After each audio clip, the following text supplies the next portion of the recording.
Assalamualaikum warahmatullahi wabarakatuh, teman-teman sekalian. Berkaitan dengan kasusnya Holy Wings, itu saya barusan nge-search dan ternyata saya dapat bukan hanya satu tapi ada dua ya, promosi yang dilakukan oleh Holy Wings itu berkaitan dengan nama Nabi Muhammad dan juga Maria dalam promosi minuman keras. Dan bisa kita lihat bahwa dari diksi dan juga promosinya setidaknya kita tahu bahwa ini kayaknya bukan ketidaksengajaan seperti yang dikatakan oleh manajemennya dalam permintaan maafnya, tapi ini adalah sebuah promosi yang kayaknya terstruktur, karena dalam diksi dan juga promosi ini mereka pengen banget untuk ngambil kontroversi, makanya disandingkan antara satu hal yang kayaknya berseberangan dengan yang lain supaya menghasilkan sebuah hal yang viral. Misalnya contoh ya kayak tadi, minuman keras disandingkan dengan tokoh religius yang saat ini ya tentu saja kalau di dalam Islam Nabi Muhammad, kalau di dalam agama Kristen misalnya Maria misalnya, karena kan jarang orang yang namanya Yesus. Nah, karena itulah kita bisa tahu teman-teman sekalian bahwa hal ini itu ya disengaja gitu loh, maksudnya penghinaan, caci maki ataupun segala macam penistaan agama itu disengaja di Indonesia sekarang. Kenapa? Karena tidak ada tindakan daripada pemerintah ataupun pihak yang berwenang untuk membuat orang-orang kayak gini kapok. Sehingga kalau kita bicara tentang Islamofobia, orang-orang bilang bahwa Islam ini bikin kekerasan, Islam ini penuh dengan kebencian. Mereka nggak sadar bahwasanya yang mulai selalu itu bukan kaum muslimin. Baru-baru ini kita lihat di Singapura juga sama.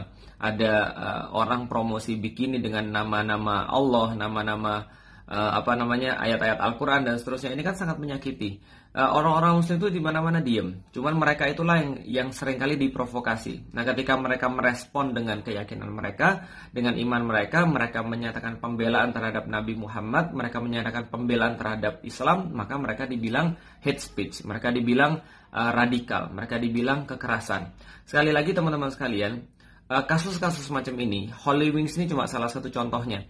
Bahwasanya ada kelompok-kelompok yang mereka ini bukan kelompok beragama. Kita nggak bilang mereka dengan agama tertentu. Kenapa? Karena mereka ini adalah kelompok yang membenci agama dan mereka menjadikan simbol apapun untuk menyerang agama. Dalam kasus ini adalah mereka menjadikan nama-nama tokoh-tokoh religius untuk disandingkan dengan minuman keras. Karena mereka itu nggak mungkin atau sulit sekali atau kecil kemungkinannya. Seperti kalau saya promo, saya bilang gini, siapa yang beli hijab nanti siapa yang mau masuk Islam nanti saya kasih hijab misalnya. Itu kan adalah sesuatu yang sangat sulit. Dia pengennya cuma viral doang. Dia pengen cuma terkenal doang.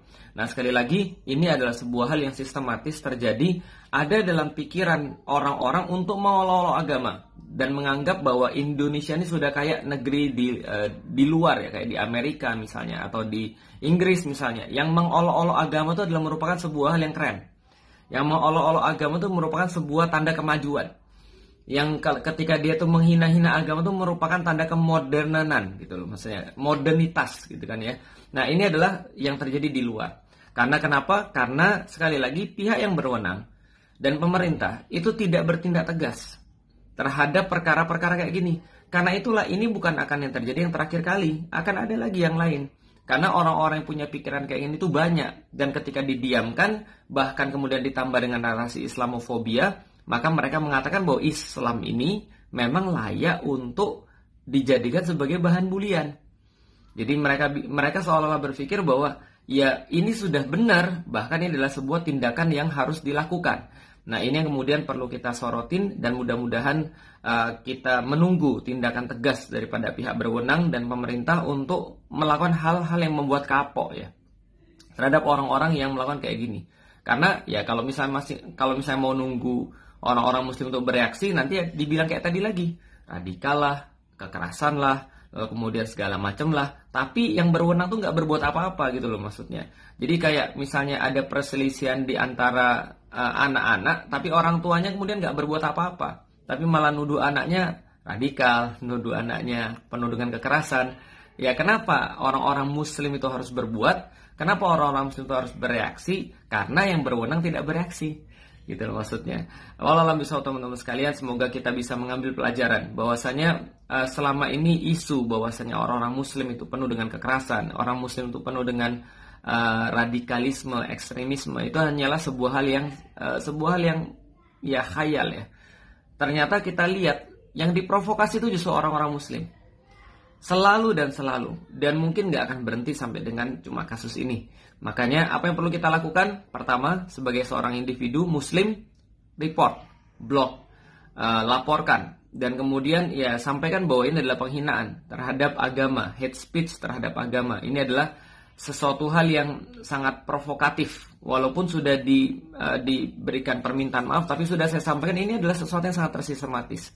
Ini adalah terstruktur. Promosinya ini adalah promosi yang dibuat terencana, bukan sesuatu yang begitu aja. Ya perkara kemudian itu nggak dilihat oleh atasannya, ya kenapa? Kenapa nggak dilihat? Dan ini kan sudah garis perusahaan ya. Jadi promosi itu kan harus sesuai dengan garis ya.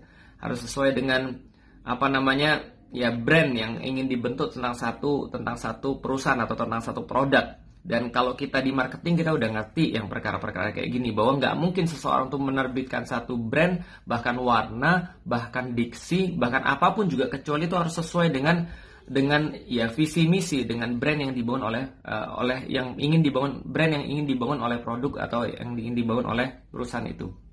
Jadi kita sudah tahu tempat apa, tempat maksiat gitu ya, tempat apa, jual minuman keras, kelab malam dan seterusnya. Dan ketika mereka menaruh posisi mereka di tempat kayak gini, ya kita jadi tahu bahwa mereka memang ya ingin berlawan-lawanan dengan agama.